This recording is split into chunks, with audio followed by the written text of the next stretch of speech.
Hi there, from a very soggy and horrible August bank holiday here in Northumberland. I feel so sorry for the folks that's gone camping or whatever. They must be sick to death of this rain. However, we're inside, we're nice and warm, got a fire on, and I just wanted to show you this piece of furniture that I've been working on. It's a Stag chest of drawers, but not the more common Stag that we're used to seeing. This is a blonde Stag piece, meaning it's lighter coloured than the normal ones, and very, very mid-century modern actually. It came with these handles on it.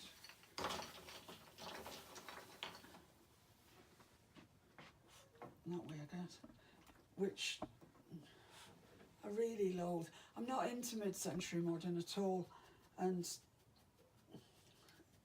these, as far as I was concerned, just had to go.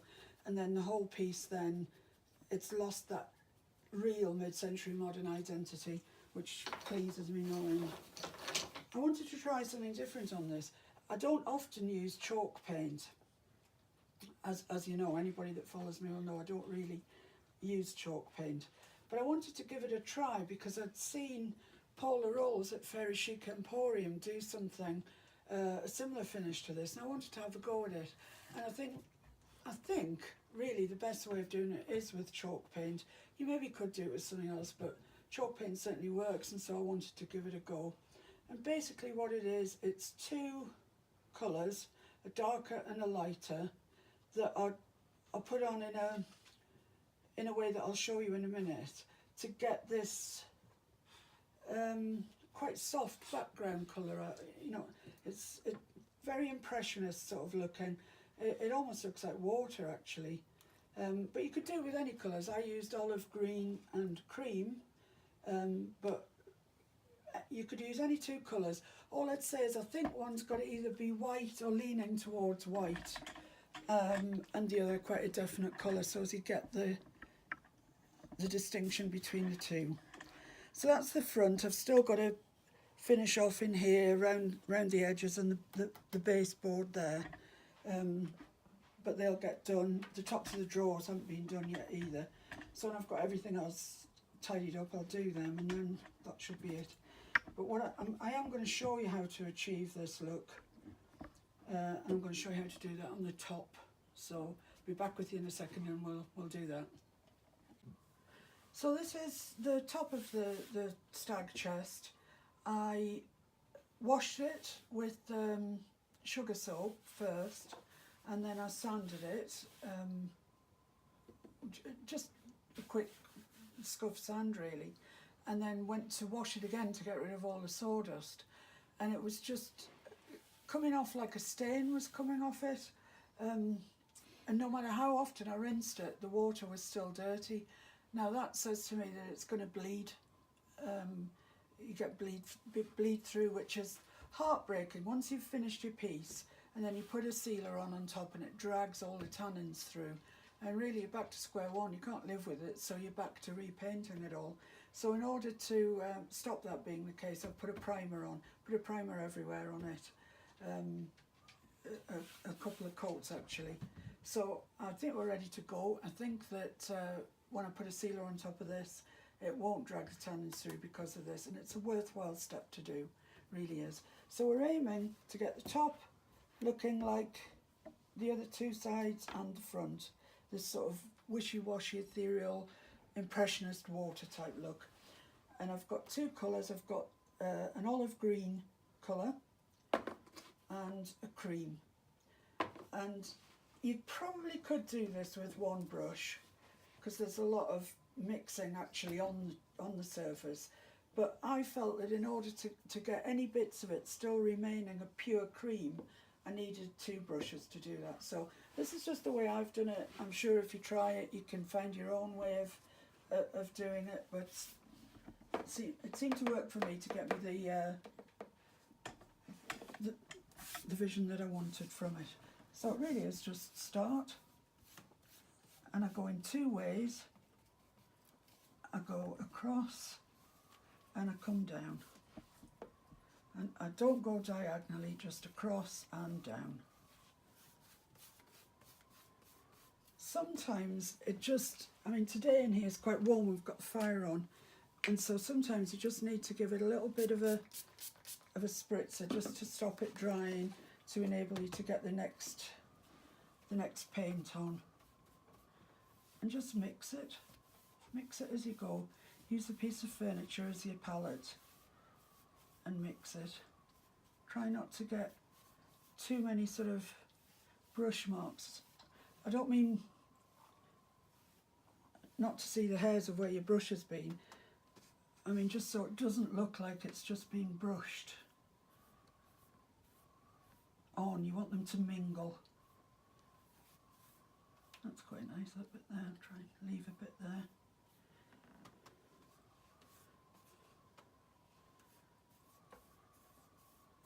And really that's pretty much it. I mean, it's not complicated.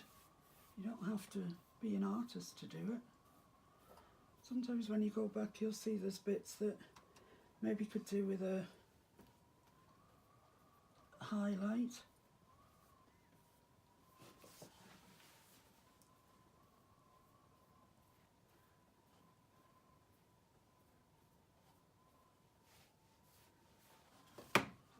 Probably do with some more green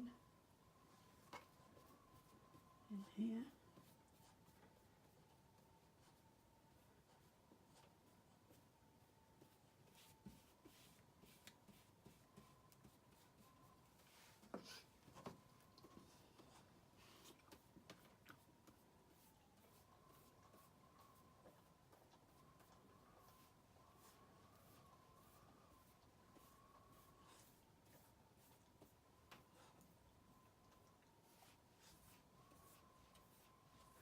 I'll speed this bit up because you don't really need to watch me paint all this. You've got the hang of it by now, I think.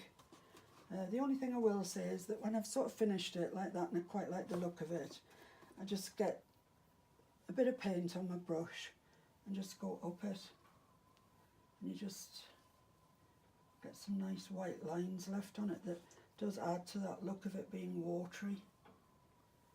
Try and make them straight if you can.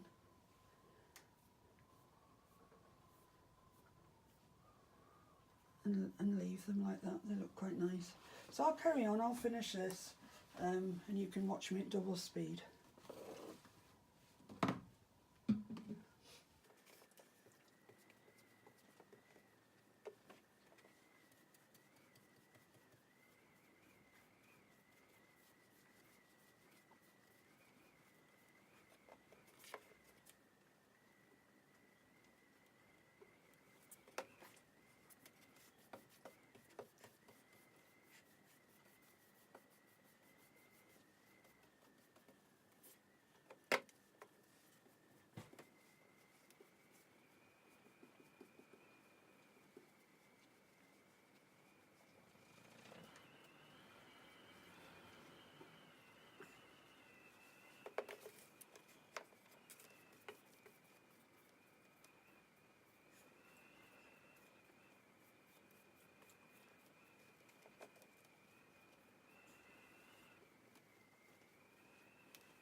of that, have a good look at it and make sure that you've got some distinct patches of the green, in this case, and the cream, that they haven't all just blurred together.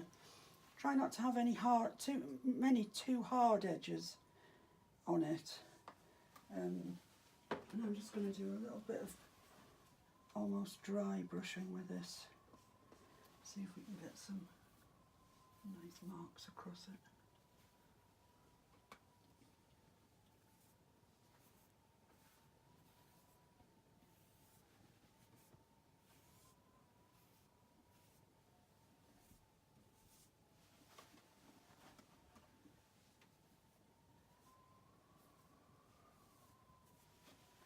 And then a couple up and down.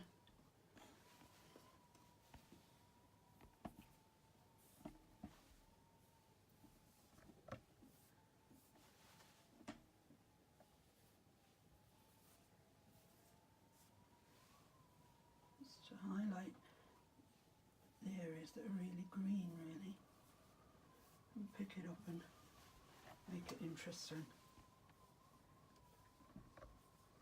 It almost looks like texture.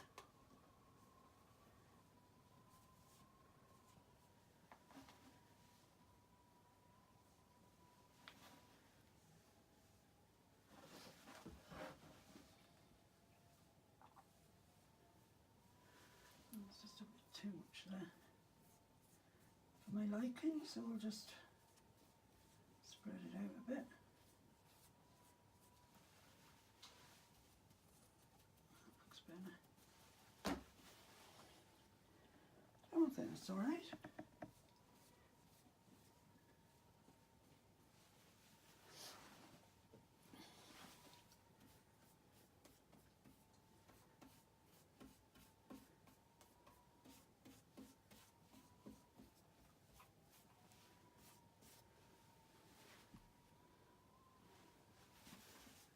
Trying to get away from sort of lines if you can.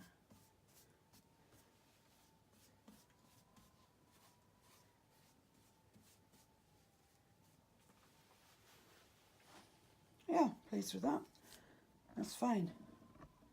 So we'll leave that to dry, and then when we come back, we'll see what this is actually the background for. And let me just show you what it is that we're aiming for.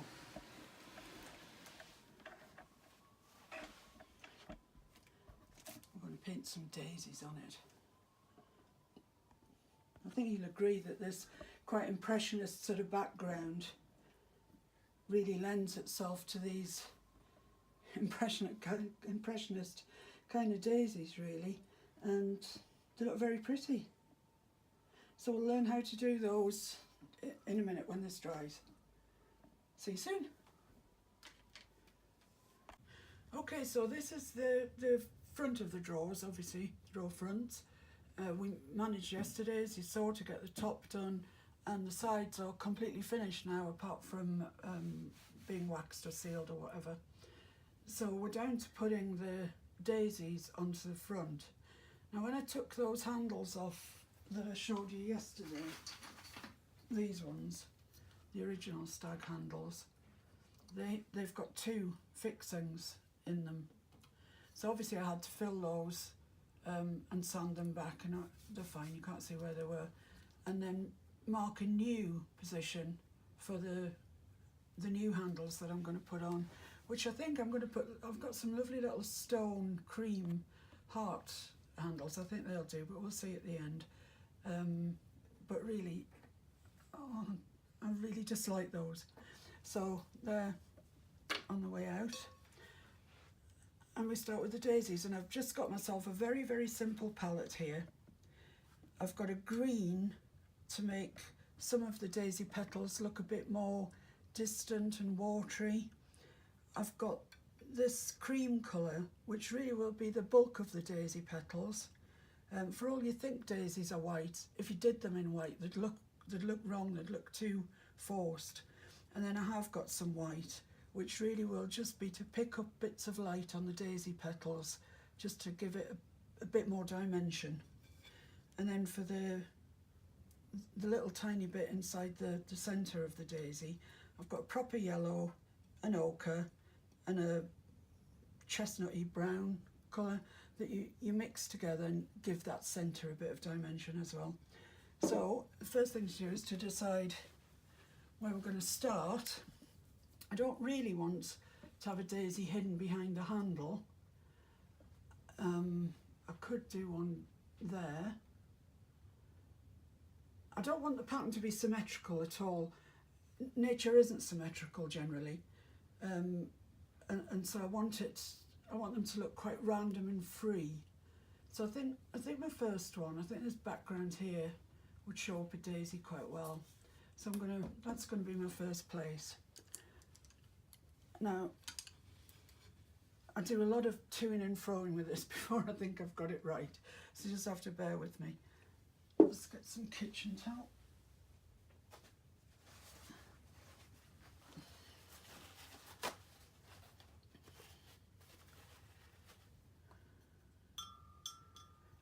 So I'm just going to start with the green, and perhaps green on one side of the brush and a bit of cream on the other. Just mix them on your brush like that, and then off we go.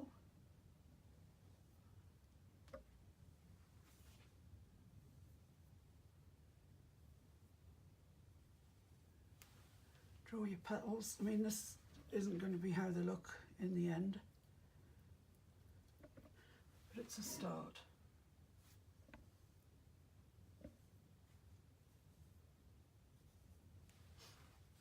Okay, so that's not too bad for a start, but I want some green ones in the background that just look kind of like they're there but not there.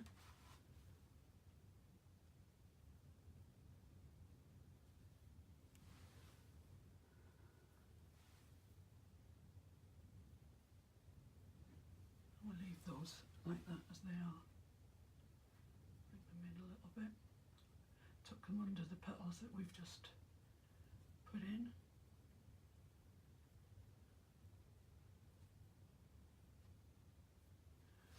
Right, so now we've got an idea. That's kind of what it's going to look like, vaguely.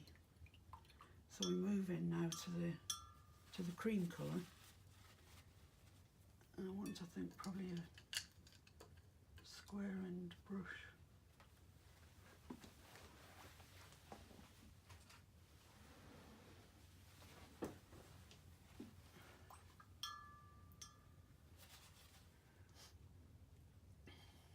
Pick up a bit of paint.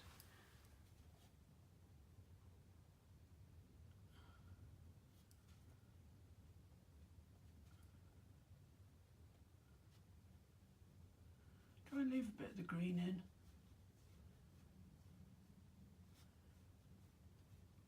But mark out where your petal definitely is.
You can see already we're getting a bit of depth in there. The green has receded into the back, and these kind of bright creams look like there's light falling on it, which is good. That's what we're aiming for. The ones in the back don't need much attention because you want them to remain in the back.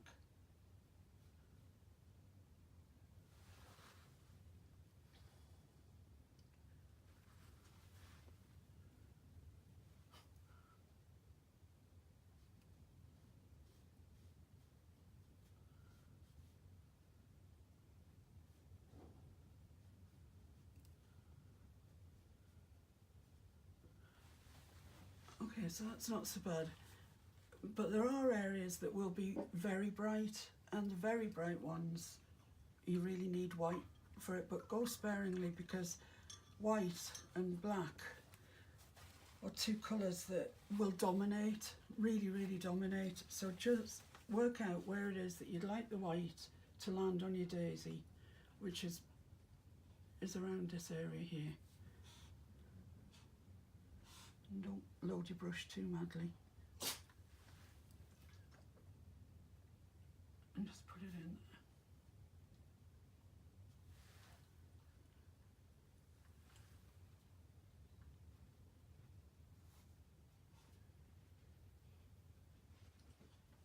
I don't know if it picks it up on camera, but it certainly will when it's finished. Pick up the fact that it's got white in it. Let's do a little bit on these as well.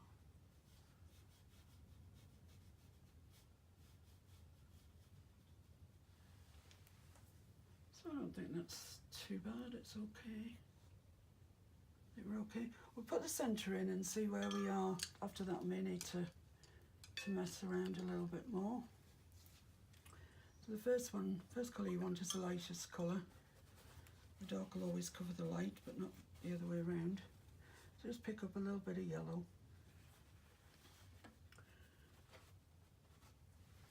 And start with your centre and just dab it on.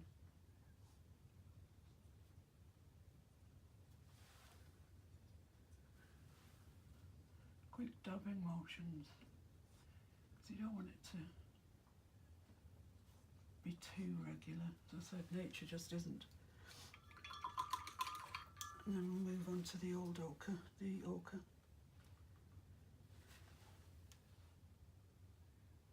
And try and keep this at the bottom. Try and let the yellow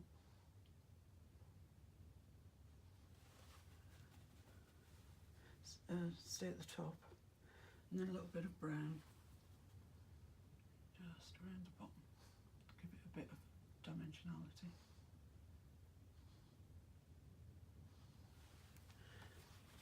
I'll leave that till it's dry. It might need a bit more sorting up. Technical term, sorting up. But I think I just want a little bit more brown on that.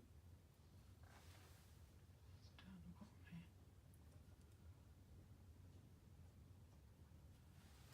here. Yeah, okay. I'm quite happy with that. That's fine. So I need to repeat that process. Maybe do some half ones, some looking up, some looking down, away from the light, whatever. But that's fundamentally how you do it. Or should I say how I do it, because everybody will have their own ideas. So come back to me at the end, see what we've achieved, and we'll put the stalks in. Okay, see you soon. Bye. So that's me just about finished with the daisies. I could go back over them and back over them, back over them. This one I've gone back over 3 times since you saw me paint it, because I really wasn't happy with it. And I still wouldn't say I'm terribly happy with it, but I'm stopping fiddling. I could fiddle forever. So now it's time to put the stems in. And I'll show you a way that I've learned as I've gone along my travels. I noticed that Paula at Fairy Chic Emporium uses this same method. And it's very easy if you haven't got the steadiest of hands or you haven't got the tiniest of brushes. So you just need to work out really where the stems are going to go, because once they're on, they're on. I think I'll start about here. Yeah. So I've got myself some paint on the back of a plate. It's kind of better on the back of the plate because it doesn't give so much. And the other critical thing is a credit card, or any card, preferably one you've finished with in case the paint doesn't wash off. And just put the edge into the paint and just start, and that'll give you a nice straight line every time. And I know, you know, nature's not dead straight, But I can't draw thin lines, so it's going to have to be this way.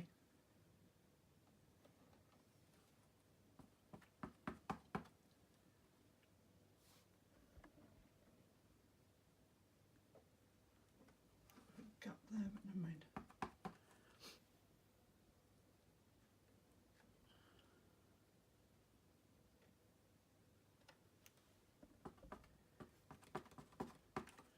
You can go back over it and over it, of course.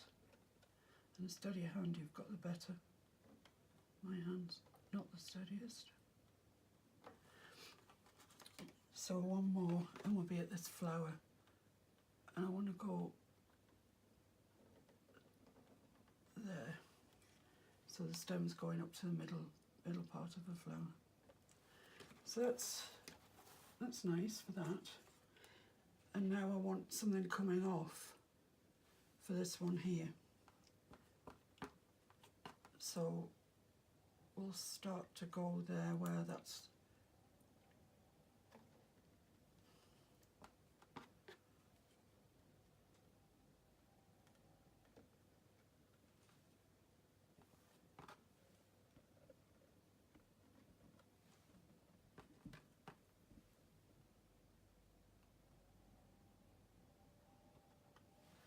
so there you see how it sort of brings it together, and although each segment of the stem is very straight, because obviously it's the card, it doesn't look odd, it just looks like daisies that do tend to have that very straight structure.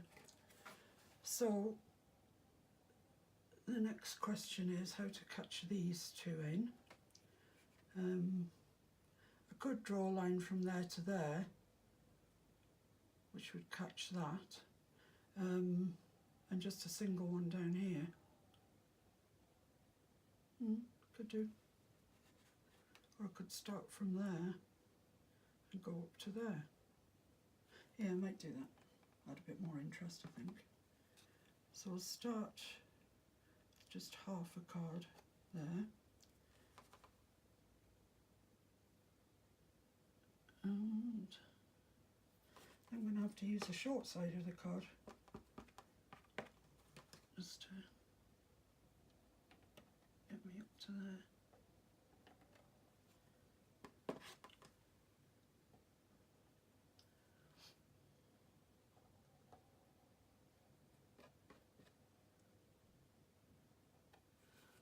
Okay, that's all right.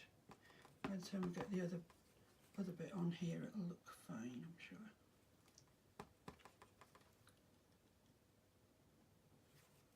So I'm using the short side.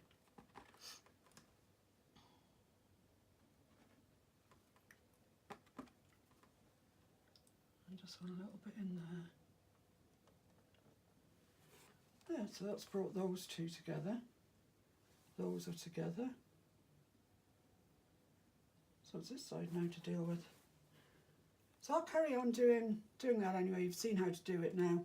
There's no great arty business going on. It's a credit card and some paint. I'll finish that. I'll let it all dry. Put the knobs on. Do the top of the drawers, which I'd forgotten I hadn't done. And then I'll show you it in all its glory. I'll show you the glamour shots. Okay, well, thanks for watching along. I hope you've learned something. Even if it's this lovely background, which I think you could use for loads of things.